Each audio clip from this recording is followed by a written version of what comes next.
Alice comes to us from McGill University in Montreal, and she's going to talk to us about a picture is worth 1,000 words, so using collaboration technology to enhance peer learning. And I'm just going to go ahead and turn it over to Alice. We're delighted to have you here. Thank you very much, and I will share a screen. Thank you very much, David, for the introduction. I'm Alice Cherestes, and I'm joining you from beautiful Montreal, Canada, McGill University. I am joined by my colleague, Leslie Schneider, who is joining us from Boston, USA. I would first like to start with a land acknowledgement. McGill University is situated on the traditional territory of the Kanien'kehá:ka, a place which has long served as a site of meeting and exchange amongst nations. We recognize and respect the Kanien'kehá:ka as the traditional custodians of the land and waters on which we meet today. Thank you. So quickly, let's just talk about what did we do and why did we do it. So our idea was to increase student participation, learning, and engagement via a computer-supported collaborative learning platform, which is called Visual Classrooms. Through carefully designed learning activities and by using peer feedback, we have used Visual Classrooms to create a safe space for students to interact and exchange ideas. A couple of words about the course in which the course that we worked with. Firstly, I would like to mention that at McGill University, we operate on a semester basis. Organic chemistry, the course that we worked with, is offered both in the fall and the winter semester. So let's look at the challenges that we had with this particular course. The course is offered only to science, the course is taken only by science majors. The fall semester course has the students in the fall semester course are at more or less sophomore level. So that to us is kind of second year. The students in the winter course are first year students or they're freshman students. So you can already see that we have very different cohorts of very different academic background and preparedness. This was our very first challenge. Now, in addition, organic chemistry has a reputation of being a very hard course. Students dread taking it, and it's difficult mainly because of the sheer volume of material that we present.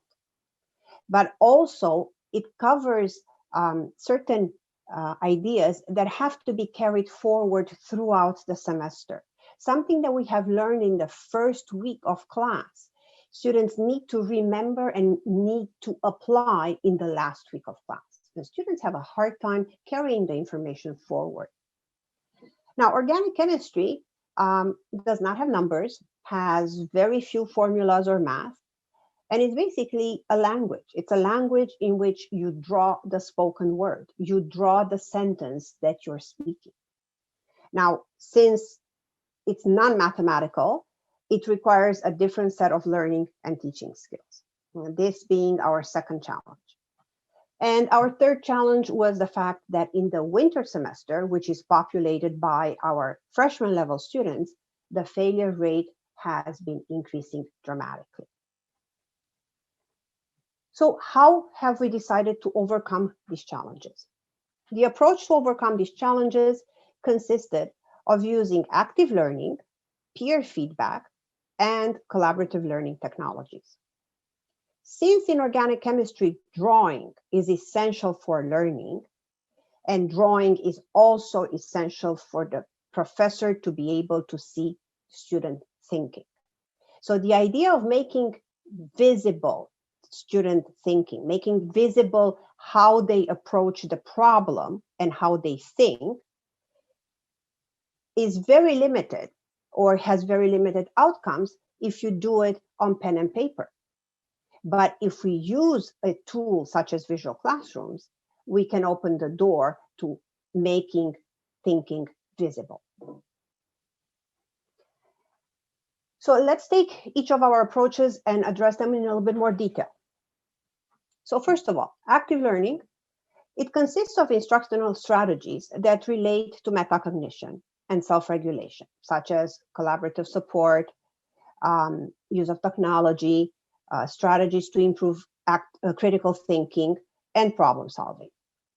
It leads to getting students involved in their own learning and allowing them to build trust in peers, and not always looking for the expert answer from the professor, from the solution manual, from Google. So they're learning how to trust themselves. Traditional lecturing has not been giving very great results. We had quite low student performance. So literature shows that once you switch to active learning, you also have an increase of student outcomes. So as part of the active learning implementation, we have started using two-stage exams. Now, two-stage exams are exams in which you have a first component of the exam, which is an individual component, which is followed by a group component of the exam. And what students do in the group component is they solve together as a group, collaboratively, certain problems from the individual component. So they together have to come up with an answer. So this was the active learning technique that we used when we were in-person teaching. Now, during COVID, during the pandemic, we have used the flipped classroom as an active learning strategy. Both in person and online or remote, we use visual classrooms to help us in our active learning strategies. Now, the second strategy has to do with peer feedback. We know that assessment for learning, which is also formative assessment, is concerned with how to evoke information about learning and how to use it to modify teaching and learning activities. So formative assessment has a significant positive impact on student learning. And although eliciting and using information about student understanding has been usually seen as the instructor role, peer and self-assessment are increasingly viewed as important components of formative assessment. So we are sharing the load of learning. So why is peer feedback so important and why does it work? Basically, receiving feedback presents a perfect opportunity to identify areas of improvement. And in addition, they also learn how to communicate understanding, and most importantly, it deepens student content knowledge. I will let Leslie talk about the next couple of slides. So as David said in his introduction, and as you will hear throughout the conference, as educators are increasingly using active learning strategies, they're turning to blended learning environments that feature technology-enhanced approaches to engage students, to make the shift toward responsive teaching, and to create learner-driven experiences. The Visual Classrooms platform features an interactive collaboration and discussion space. And unlike other discussion platforms, Visual Classrooms has integrated media-driven tools so students can express ideas, post their thinking in whatever mode works best for them. We have a sketch tool that allows people to create sketches. They can share videos or files. Next slide. So our collaboration space in Visual Classrooms supports scaffolded social interaction around students' ideas and artifacts. Students can work together to ask questions, seek answers, and make connections, and make mistakes. Both the student artifacts and embedded analytics provide actionable, meaningful, continuous feedback to both assess learning and provide guidance to improve it. Multimedia options are available so students are able to work and participate in any mode that works for them. Next slide. The two big concepts that Visual Classrooms focuses on are student interaction and active instruction. We want to expose students to their peers' ideas and have them work in small teams and capture complex ideas using any media. Visual Classrooms also provides tools for instructors to create engaging activities, to lead productive discussions, and provide feedback on the fly. Instructors have a range of implementation options to help them make that transition to integrating active learning into their teaching. They can use the platform as a fill-in-the-blank worksheet or for complex inquiry projects. When they begin to see students' ideas, it's easier to have a discussion based on what students think. Next slide. Thank you, Leslie. So I just want to take you again through our two different learning environments. So when we're talking about in-person learning, so this is pre-COVID, what we have used is a Socratic lecturing approach, but it was with an emphasis on asking, in the sense that I don't just stand there and lecture. It's a very interactive back and forth, and they do have to participate. While we were, again, in person, as mentioned before, we have used two-stage exams, and the course used Visual Classrooms as the tool for giving assignments, end of chapter assignments. And the Visual Classroom was also used as a preparation for the group component of the exam. So students would work together on Visual Classrooms to solve problems, and then they would get familiar to how to share ideas. So on the group component of the exam, they have a better outcome, and they know how to express their ideas. With COVID, we had to move to remote instruction. So in remote instruction, we have used the flipped classroom approach. In a flipped classroom approach, we have provided students pre-recorded videos that were uploaded on our learning management system. And the class time was used to solve problems, and to solve problems that both helped clarify misconceptions, also supported the ideas presented and the concepts presented in the pre-lecture videos. In the remote instruction medium, we have used Visual Classrooms for two types of assignments. First, we had the pre-lecture quizzes, and Visual Classroom has, on Visual Classroom, the pre-lecture quizzes were multiple choice questions. And the pre-lecture quizzes were made such that they presented the concepts that the students needed to bring from previous chapters to actually use in the chapter that we were teaching at that moment. And we also use Visual Classrooms for our end of chapter assignments. But being in a remote environment, we have changed our end of chapter assignments. And in the end of chapter assignment, students needed to do two things.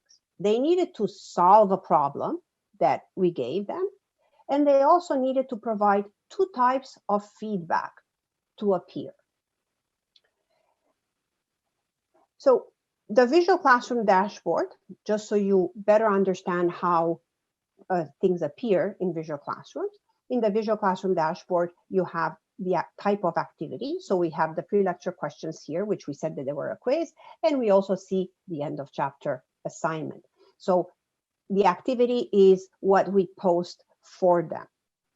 Now, in each individual activity, the problems or the questions appear as prompts. So we put in the prompts as the question that they need, that we want solved.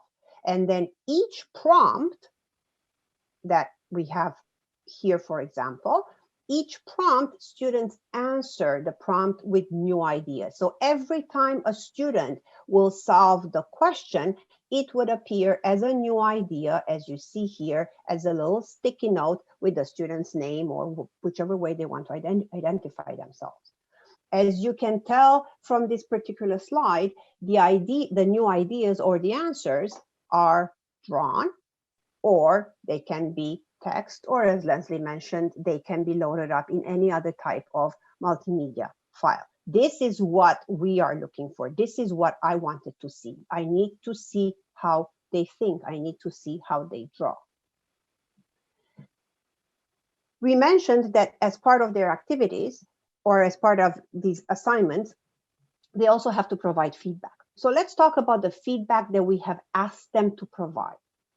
So student looks at a problem that was solved by another student, looks at the problem, they see that it's correct, and they say this structure or this problem is correct because. So in providing feedback, we have put the emphasis on the word because. That's where the explanation comes. The student needs to know how to explain why is it correct.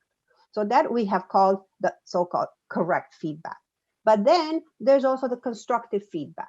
And in the constructive feedback, students had two options. They either looked at the structure and they saw something wrong with it, and they said, this structure is not correct because, and they had to explain why is it incorrect. Or they looked at a structure that is correct, and they said, yeah, your structure is fine, but if you would do this and this to it, you would make it incorrect. And it would be incorrect because you modified whatever you modified and you made it incorrect. So we wanted students to be able to give different types of feedback. Now, I might as well add here that on visual classrooms in these assignments, students were never graded on correctness. Students were always graded on feedback. So we encouraged mistakes. We encourage the fact that they have to learn how to make the mistake in order to then improve. Another very useful tool, especially in this course, is the idea of being able to annotate the student post. And in here, we are indicating annotation by a peer, in which the peer actually points out where the error is and then provides feedback if needed. Or this is an annotation by the instructor. In this case, the student had such important or such a crucial error that would have that carried forward throughout the course, would have led to a lot of problems. So I actually took the time and indicated with the 3 arrows basically what had to be done in this problem to make it correct. And one of the other beauties, if you want, is that you don't always need to explain in words, especially as an instructor. I can just circle something, or I can just put a star here and say, can you please double check here? And then the student carries forward the thinking, okay, so where is my mistake? I mean, I know that's my mistake, but why is it a mistake? So not giving them the answer right away leads to more learning and more thinking. As you remember, one of our challenges was that we have had an increased failure rate, especially in the winter semester. We were hoping that with our strategies, we will able to decrease the failure rate. And as you can see over here, so we're looking at the winter 2018, 2019, 2020, and 2021 semesters. And the yellow or orange bar, which represents the combination of D's and F's, which both are considered somehow failure grades, because a D, this being a required course, has to be repeated. So the course has to be repeated if you got a D. And we see that the height of the bar that represents the D's and the F's is decreasing as we go forward. Also, the what we're also noticing is that the combination of C's and D's and F's as total is also decreasing, switching more to A's and B's. So active learning, specifically two-stage exams and visual classrooms, are helping us address the issues that the low achieving students might have and help them in their learning. At the end of our semesters, we surveyed our students regarding the visual classroom tool. The first question was regarding giving feedback to peers and how did they feel about giving feedback. And we can see that we have, what's the number here? We have about 70% of students that feel that giving feedback is very useful in learning. And interestingly enough, receiving feedback, we have more than 80% of our students that say that receiving feedback was very helpful also in learning. The tool overall helped them made it easy for them to demonstrate the knowledge of the course. And we have about, again, 80% of the students who agreed that the tool was very useful. So what do we hope to have achieved? Well, especially for the remote environment, we made students get to know each other, which was a very big issue. We made them work in groups, so we have created community. Technology has given them practice in skills such as communicating and explaining their reasoning. And we have students who said, well, thank you for making me see my mistake. I now better understand. So we have this tool made us help students as we hoped. I'll let Leslie talk a little bit about the use of a tool in the workplace. So visual classrooms is used in a lot of universities, but we know that both students and employees lack the soft skills needed for success, both at work and at school. So we have partnered with a company called NimblyWise to create interactive training modules to prepare students and employees to improve their communication skills, their critical thinking, their problem solving, using NimblyWise's research-validated content. Visual Classrooms has also been used for interactive professional development programs in the workplace. It was used by a California company to replace conference calls to update employees about product changes and document customer reactions. It's also been used for professional development of TSA employees and to document apprenticeships in the UK. And we'd love to do more of this. So if anyone is interested, let me know and we'd love to work with you. Very quickly, just about a couple of next steps that we think of implementing. We will use visual classrooms, but for group assignments. And in addition, or in concert with using two-stage exams. So we will now have group assignments. Students will have different groups, different roles in the groups. Therefore, everybody gets to give a different type of feedback. And we will pair these with error detection problems. So we increase the learning strategies that students are being shown. Thank you very much. And I believe we have some time for questions. So please go ahead. If you have any questions, we'll be more than happy to answer. All right, fantastic. Well, thank you so much. No, it's really interesting and successful project, and it's really great to see people have the opportunity to experiment and see how see some data showing that really works, and we know it does. So there is some time for additional questions. We have just a couple minutes if people in the audience have additional questions. So nothing else. Yeah, I am curious. So this is a great example from organic chemistry. Have you had a chance to explore some of the same concepts in other areas? And if so, are there any differences that you see from different subject area to different subject area?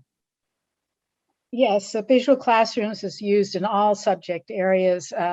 Recently, we've been working very actively with medical schools, but we are used in all of the STEM subjects and even close reading of history, and have found similar results. Okay. That's great. Are there things that you found that you needed to do differently, like in a course, for example, in a history course, as opposed to, a hard science? Are there different approaches that you take? Well, I think the key, as always, is the technology is not the be all and end all. It's how it's used. So really, we've been working with people to create templates related to their subject area related to active learning strategies. And of course, we're a small company, so we've been evolving the technology based on customer feedback. Great. Are you working then with professors in each of these areas, with subject matter experts in each of these areas? Yes, absolutely. We're also working with small publishers. So we have a relationship with a company called Symbio, which does simulations. They've created a collection of activities on visual classrooms to go along with their ecology textbook, and we'd love to do more of that. That's great. When you work, I'm also just curious, when you work with the SMEs, has there been, how have they felt about this? Like, this is a change, especially if they're professors, to the way that they do things. I mean, right, we know it's the right thing to do, but it's a change. So have you encountered some resistance and had to overcome it from some of the SMEs, or particularly those who are professors? Well, of course, there's resistance. I think we've had a lot of luck in Montreal, where there is a community of people interested in active learning. At the Tufts Medical School, there's been a mandate to change their curriculum to 50% active learning instruction. So in those cases, it's easy. I think when people try it and see that they can do things a little differently, and it really is convincing. And as I said, we developed the tools so that people could dip their toes into active learning slowly. So we have 3 question types.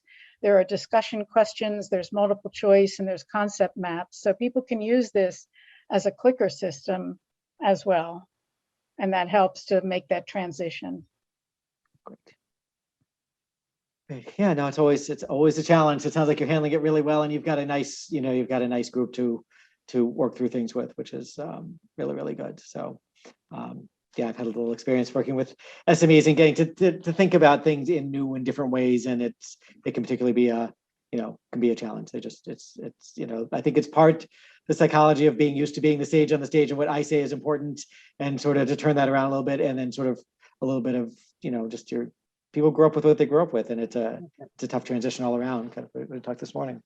I think the pandemic has really forced that, and we've seen that in order to really engage students online, people have had to try new things, and that's been hard. Although now I think we're coming to a point where people are getting used to the learning management systems and teaching online, and are much more open. Yeah, no, that does. Things have definitely changed in the past year, even at this conference, and compared to a year ago, the way sort of people are accustomed to being online and things being online, even in this kind of forum, are very, very different. Well, fantastic. Well, we are at the end of the time. Thank you so much. Thank you. It's great to see such interesting work, and great to have you here. So thanks once again.